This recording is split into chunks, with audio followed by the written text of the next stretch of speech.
महाभारत की कहानी में एक ऐसा फैसला लिया गया था जिसने सिर्फ पांडवों की ही जिंदगी नहीं, आगे होने वाली कुरुक्षेत्र युद्ध की नींव तक रख दी। एक तरफ थी द्रौपदी, पंचाल की राजकुमारी, और दूसरी तरफ थे पांचों पांडव। लेकिन सवाल यह है कि द्रौपदी पांचों पांडवों की पत्नी कैसे बनी? क्या यह फैसला युधिष्ठिर ने अपनी इच्छा से लिया था, या इसके पीछे कोई ऐसी परिस्थिति थी जिसे समझे बिना महाभारत की यह कहानी अधूरी रह जाती है? वीडियो को शुरू करने से पहले सबसे पहले नमस्कार दोस्तों, राधे राधे, जय श्री कृष्णा। मैं रेणु मंडल स्वागत करती हूँ आप सभी का अपने यूट्यूब चैनल पर। तो दोस्तों, आज मैं बात करने जा रही हूँ कि युधिष्ठिर ने द्रौपदी से जुड़ा ऐसा कौन सा फैसला लिया था। तो इसको मैं बहुत ही सरल भाषा में बताऊंगी, तो आप लोग मेरे साथ बने रहिए, वीडियो को पूरा देखिए। और हाँ फ्रेंड्स, मैं इसको थोड़ा और लंबा खींच रही हूँ। मैं नहीं सबका शॉर्ट भी डालती हूँ, तो आप लोग शॉर्ट को देख के मतलब छोड़ मत दीजिएगा। शॉर्ट को देखने के बाद आप लोग लॉन्ग में भी आइएगा, क्योंकि लॉन्ग में मैं इसका पूरा कहानी देती हूँ। तो आप लोग प्लीज़ शॉर्ट को भी देखिए और लॉन्ग को भी देखें। तो चलिए अब बिना हम देरी के वीडियो को स्टार्ट करते हैं। बने रहिए आप लोग मेरे साथ, वीडियो को पूरा। द्रौपदी के स्वयंवर में दूर दूर से महान योद्धा आए थे।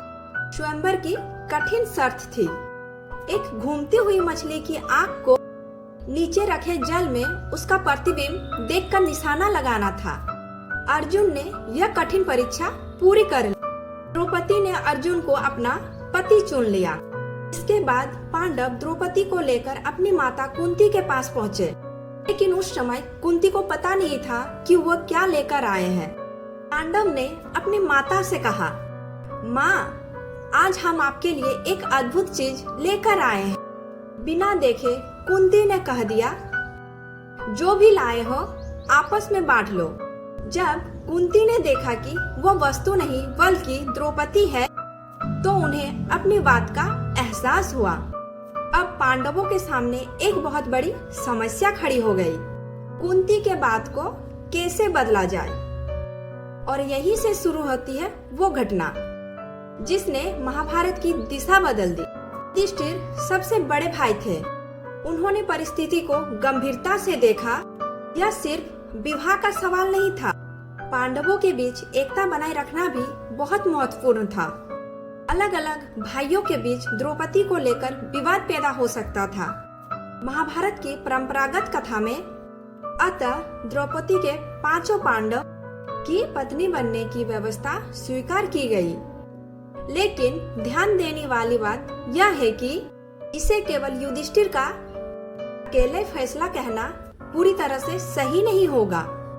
इस निर्णय के पीछे कुंती की कही हुई बात, स्थितियां और उस समय की धार्मिक सामाजिक विचार सभी जुड़े हुए थे। यहाँ कहानी और भी रहस्यमय हो जाती है।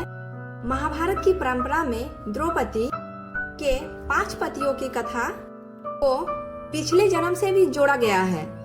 कहा जाता है कि पिछले जन्म में उन्होंने भगवान शिव से ऐसा वर मांगा था जिसके कारण उन्हें अगले जन्म में 5 गुणों वाले पति प्राप्त हुए। इसी वजह से द्रौपदी का 5 पांडवों से विवाह केवल एक अचानक लिया गया निर्णय नहीं माना जाता। कथा में इसके पीछे देवी और पूर्ण जन्म से जुड़ा कारण भी बताया गया। इसके बाद द्रौपदी 5 पांडवों की पत्नी बनी। लेकिन यह विवाह एक सामान्य विवाह जैसा नहीं था। परंपरागत कथा के अनुसार द्रौपदी के प्रत्येक पांडवों के साथ रहने की अवधि निश्चित थी। इस व्यवस्था का उद्देश्य भाइयों के बीच विवाद को रोकना था, और युधिष्ठिर के लिए सबसे महत्वपूर्ण बात थी पांडवों की एकता, क्योंकि पांडव पहले से अपने शत्रुओं से घेरे हुए थे। अगर उनके बीच भी मतभेद पैदा हो जाता तो उनकी शक्ति कमजोर पड़ सकती थी। अब कहानी का सबसे बड़ा ट्विस्ट आता है। द्रौपदी सिर्फ पांडवों की पत्नी नहीं थी, वो आगे चलकर कुंवरों और पांडवों के बीच संघर्ष का एक महत्वपूर्ण केंद्र बन गई। हस्तिनापुर में दुर्योधन का ईर्ष्या बढ़ती गई। फिर आया वो भयानक समय, जुए की सभा। युधिष्ठिर ने अपना राज्य, धन और स्वयं को भी दांव पर लगा दिया। इसके बाद द्रौपदी को भी सभा में दांव पर लगाए जाने का प्रश्न उठा। यहीं से महाभारत का संघर्ष और गहरा हो। द्रौपदी के अपमान ने पांडवों के भीतर प्रतिशोध की आग जला दी और आगे चलकर यही घटनाएं कुरुक्षेत्र के महायुद्ध तक पहुंची। तो क्या द्रौपदी का पांचों पांडव से विवाह करना ही महाभारत युद्ध का कारण बना था? महाभारत के युद्ध के पीछे सिर्फ एक कारण नहीं था। दुर्योधन की ईर्ष्या, हस्तिनापुर की राजनीति, राज्य का विवाद, जुए की सभा, द्रौपदी का अपमान और कई वर्षों से बढ़ता हुआ संघर्ष, इन सब ने मिलकर युद्ध की स्थिति पैदा की। द्रौपदी का विवाह इस पूरी कहानी की एक महत्वपूर्ण कड़ी जरूरी था।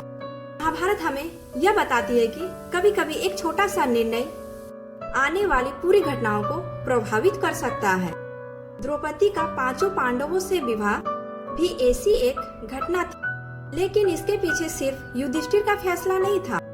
उन्नति के बाद पांडवों की परिस्थितियां और महाभारत में बताए गए पुनर्जन्म के कारण इन सभी ने मिलकर इस विवाह को जन्म दिया और आगे चलकर द्रौपदी का अपमान उस संघर्ष का सबसे बड़ा मोड़ बन गया, जिसने कुरुक्षेत्र को जन्म दिया। लेकिन सवाल अभी बाकी। लेकिन अगर युधिष्ठिर ने उस दिन जुए की सभा में द्रौपदी को दांव पर लगाने से मना कर दिया होता, तो क्या महाभारत का युद्ध फिर भी होता? तो दोस्तों, अगर आप इसका जवाब जानना चाहते हैं तो अगली कहानी जरूर देखिएगा। तो और देखने के लिए आप मेरे इस चैनल को सब्सक्राइब जरूर कीजिए दोस्तों। तो चलिए मिलते हैं फिर इसी टॉपिक को लेकर कल फिर एक नए वीडियो के साथ। आप बने रहिए मेरे साथ। तब तक राधे राधे, जय श्री कृष्णा।